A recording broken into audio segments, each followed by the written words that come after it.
Hello everyone, welcome to Movie News Monday, the show where we break down every significant piece of movie news that happened within the last week in a short and concise amount of time for you.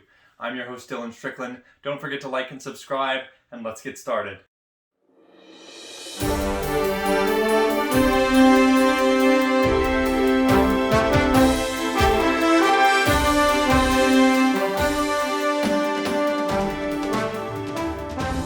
Last Monday, the Game of Thrones project House of Dragon, focusing on the Targaryens 300 years before the main show, has officially started production. They announced it on their Twitter page this past Monday, and it looks pretty good. This is one of 6 projects that HBO Max is currently working on, and I personally love Game of Thrones minus, the last season. So I'm pretty excited for this, actually.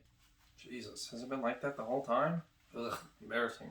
On Tuesday, it was announced that the Flintstones animated series sequel will be coming out. It'll be titled Bedrock, and it'll star Elizabeth Banks, who will be playing Pebbles, now grown up as a 20-year-old, and she will be living out her life just like the Flintstones. The dad of the Flintstones will apparently be retired, and it's about what kind of happens on in this world that is now headed towards the Bronze Age.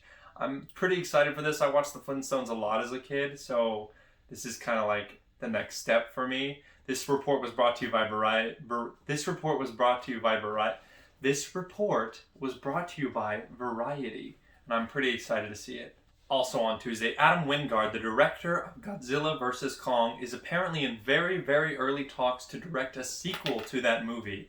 I'm kind of excited. They're saying that the name of it will be Son of Kong, and for fans of the MonsterVerse films like myself, this is very good news. I thought he did a wonderful job with Godzilla vs. Kong, and if they're going to take the next step with my favorite character out of that movie, who was Kong, I'm glad to see that it is Son of Kong, a kind of like remake of the old one from 1933. No timetable or details were released on that, but it's likely to happen as Godzilla vs. Kong is currently sitting around the $470 million mark. Getting into Wednesday, the new trailer for The Tomorrow War released, the movie starring Chris Pratt that we talked about maybe a couple of weeks ago. And it looked okay, but the trailer was really short. It was only 40 seconds long. From what I saw, it looked like it was going to be a pretty good time. This movie will release on July 2nd on Amazon, and I'm sure it's free for Prime subscribers. So become a Prime subscriber so you can commit to this corporate conglomerate. Another trailer news on Wednesday, Luca, the Disney Pixar film that will be coming out exclusively on Disney Plus on June 18th, released a new trailer, and I thought it was just okay. This is a trend for Pixar films with me. I'm like not too impressed with the trailers, and then I watch the movie and then I think it's spectacular. So I will be watching this, of course, because it is a Pixar film, but I think Pixar's marketing department may need to step up their game a little bit, at least for me. I mean, I'm clearly not the target audience. I'm not a child. But like, Pixar makes movies for everybody, so I think the trailers should be targeted towards everyone. I don't know. I'm excited to see it on June 18th when it comes out on Disney Plus exclusively. Also on Wednesday, CNBC has announced that HBO Max will be resorting to a tier-level pricing system. This means that you can pay $14.99 to get HBO Max without ads, and then there will also now be a $9.99 selection where you can watch the movies and everything they have to offer, but with ads.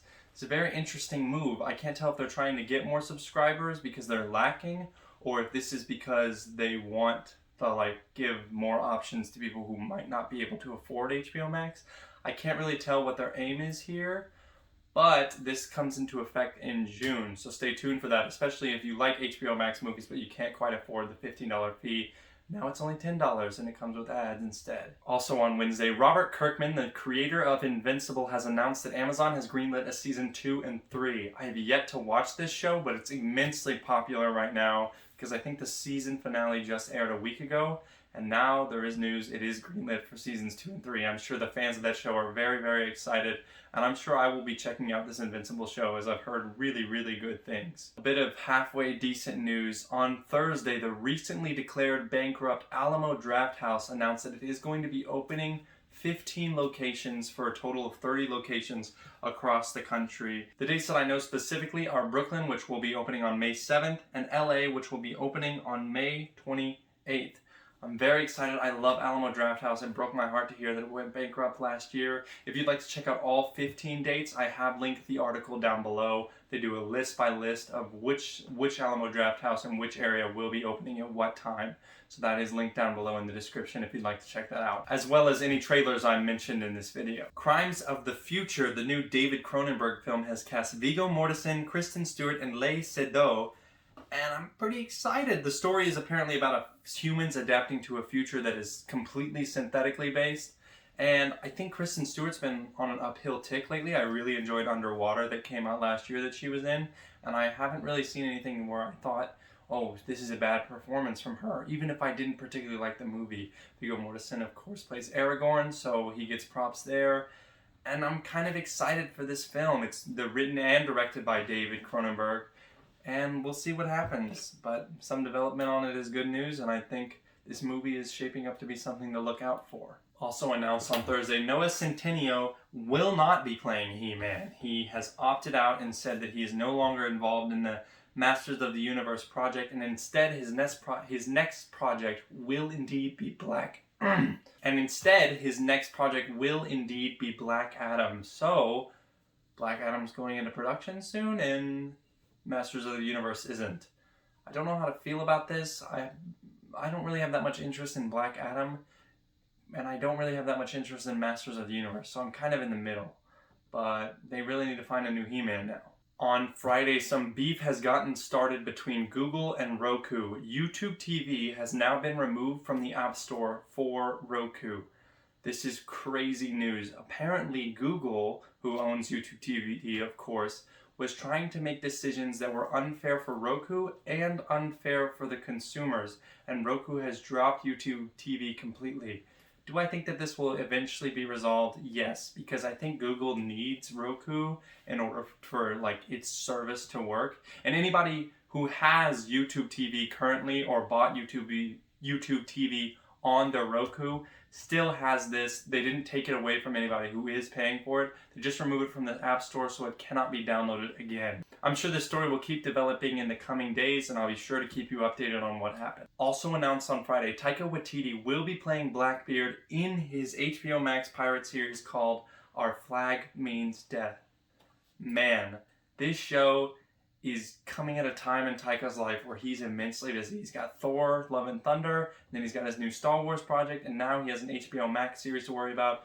This dude is busy, and I can't imagine what his schedule looks like, but yes, he will be playing Blackbeard in this show that he is producing for the HBO Max streaming service. This next news really, really depresses me, but also, I understand. The Last Kingdom, one of my favorite Netflix TV shows, has announced that it is going to air its final season as season 5, the next one that is coming out. They are currently shooting it right now, and it's scheduled to come out in January or kind of late December of this year. I'm really bummed, but I also understand, 5 seasons is a really good run for a show. The show has been fantastic. And since they know while they're producing season 5 that this is going to be the last one, I can expect that we will see a very good ending to the series. I'm just bummed that it's ending, to be honest. Super news time.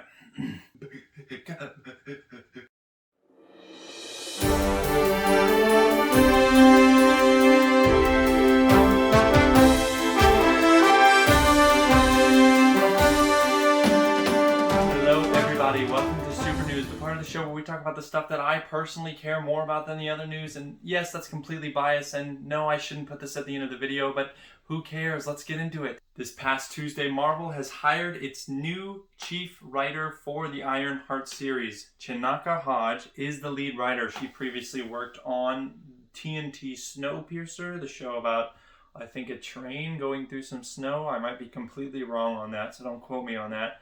However, this is good news because I have heard good things about Snowpiercer from several people. I have not checked it out for myself. But I think this is a step in the right direction for Ironheart, and I can't wait to see that show, to be honest. This one's kind of funny. On Tuesday, it was announced that The Rock's Black Adam suit is actually not going to have any padding, opposed to Zachary Levi is what the article says, but I think there's some debate on whether Zachary Levi had some padding. However, this is kind of funny. Rock apparently is in perfect physique for the role, and he doesn't need any padding whatsoever. I think that's really awesome. The dude could crush my head in his bicep if he wanted to. And more development on Black Adam is always good news, even though this isn't really development. It's just kind of a little offhand remark. On Wednesday, Kevin Feige had an interview with Variety where he announced that Gemma Chan's character in the Eternals is going to be the leader of the troop, and he threw some kind of shade that the Eternals might be the first, big scale comic book movie like in the MCU to win Best Picture. He says that it's somehow more likely because Chloe Zhao just won Best Director and her movie also won Best Picture. So he's clearly very confident in the Eternals, and I think that can only mean good news for us fans, as this is supposed to be a fantastic movie, and clearly he's quite confident in it as well. Also on Wednesday, Warner Brothers has announced that yes, DC Fandom will be returning this year. It is an online event held to kind of celebrate everything DC. A couple of announcements were made last year at the convention, but this started because of the pandemic and is now continuing. It's going to be happening on October 16th this year, and I cannot wait for all the movie news that comes out that day. But I am kind of shocked that they didn't commit to Comic-Con, and now they have two conventions. So it's going to be interesting to see what is announced on which day. On Thursday, Jeremy Renner posted on his Instagram a picture of him sporting the Hawkeye comic accurate costume. It looks pretty dope. I'm sure it's right here above my shoulder. And I cannot wait to see this show. The more I hear about it, the more I get excited, the more that we're supposed to get more insight into his past as Ronin. And then we're also supposed to see him develop with Hawkeye with Kate Bishop. I can't wait. I'm pretty excited. On Friday, it was announced that Finn Wittrock has been cast in the Green Lantern series. This is a series going straight to HBO Max, of course produced by Warner Media and DC. And it is now cast Finn Wittrock as Guy Gardner. This is actually shocking because I thought they were going to go for the John Green Lantern, and instead they're going for Finn Wittrock. However, they did announce that there will be several other Green Lanterns throughout this 10-episode show. So we'll see what happens. It's going to be co-written and produced by Greg Berlanti, Seth Graham-Smith, and Mark Guggenheim. They are all writers and they're all going to produce it. So we'll see what happens. More news on Morbius, and it's not good.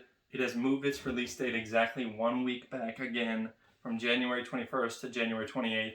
There seems to be, a couple of discrepancies there. There's a couple of other big blockbuster movies. So I think it just wants to give that week of time to compete with something that is not quite as heavy as that week is. Finally, our last news for the night. Killian Scott is in final negotiations to join Secret Invasion in an unknown role. This show is casting like wildfire. We got Emilia Clarke, Samuel L. Jackson, Ben Mendelsohn is coming back. It gets more excited with each member because it just means that there is development on it and it will be happening soon, and I'm sure production is going to start within the next couple of months because of all the casting news. So I can't wait. I'm excited. You know me with the MCU stuff. Anything they announce, I'm going to watch it. And that is going to do it for Movie News Monday. If you enjoyed this, please leave a like and subscribe. It really, really helps me out. I've currently got the Bad Batch episode breakdowns coming out this week, of course, because it is coming out this week. And I did do breakdowns on every Falcon and Winter Soldier episode. And we did a Let's Talk About show on it. And the next Let's Talk About show is going to be on Spiral, the new Jigsaw movie. And of course, I will be back next week for some more Movie News Monday. Thank you guys so much for watching, and I'll see you next week.